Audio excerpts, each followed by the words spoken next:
εστιατόριο Πηξίδα έχει ξεκινήσει το 2004 με πολύ καλά στάνταρ. Έχει πάρει βραβεία από το Time Out το 2007, το 2009, 2013 και 2014, βραβεία από το TripAdvisor 2012, 2013, 2014 και 2015.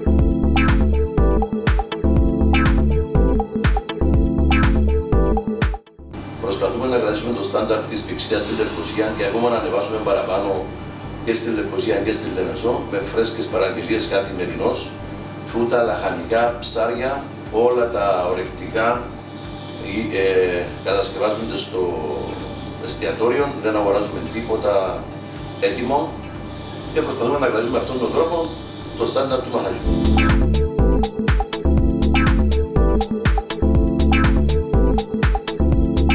Το εστιατόριο ταβέρνα είναι ανοιχτό από τις 12.30 το μεσημέρι συνεχόμενα μέχρι τις 11 το βράδυ, οπότε να μας δοκιμάσετε.